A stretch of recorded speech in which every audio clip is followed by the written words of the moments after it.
projet a 4 objectifs principaux. Le premier, c'est de faire un état des lieux de la présence de ce virus, donc le grapevine Pinot Gris virus, dans les différents bassins viticoles français.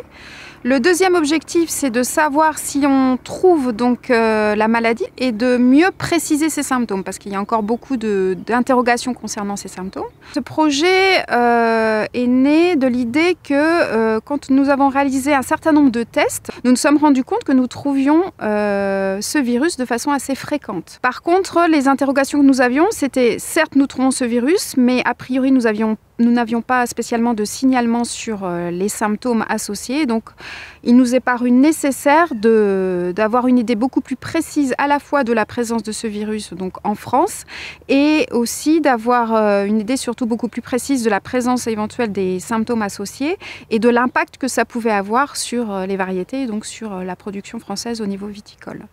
Alors pour ce qui concerne l'impact de la maladie du Pinot Gris sur le rendement, nous avons actuellement très peu de données. C'est notamment un des objectifs du projet. Les premières données qui sortent semblent donner des résultats assez variables selon les variétés et les parcelles. Donc ça a vraiment besoin d'être clarifié. À l'issue du projet, nous aurons donc développé un certain nombre d'outils d'aide à la reconnaissance des symptômes. Cela pourra être sous forme de plaquettes, de photothèques et aussi de formation.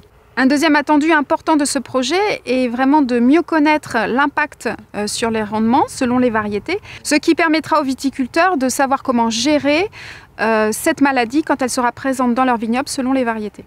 Pour les gens qui souhaitent se former sur les virus de la vigne, nous avons développé une formation qui s'appelle Pathogène, qui associe une formation en e-learning pour tout ce qui est connaissances plus fondamentales et des sessions terrain pour la reconnaissance des symptômes. Nous sommes 12 partenaires au total sur ce projet. Donc le projet est coordonné par l'IFV. Nous associons 2 équipes de recherche de l'INRA, donc spécialisées en virologie. Une équipe qui est l'INRA de Colmar, une équipe qui est à Bordeaux. Nous associons aussi 3 interprofessions, donc en Alsace, en Champagne et en Charente, et 6 chambres d'agriculture réparties sur le territoire français. Nous allons travailler avec différents projets du plan dépérissement, notamment Longue Vie qui étudie les baisses de rendement. Dans le cadre de ce projet, nous allons vérifier si la maladie du Pinot Gris serait ou non impliquée dans les baisses de rendement observées. Nous allons aussi travailler en collaboration avec Vaxivine et Jacinthe qui travaillent tous les deux sur le Cournouet. Les mots-clés du projet sont bien sûr virus, maladie du Pinot Gris, symptômes et nuisibilité.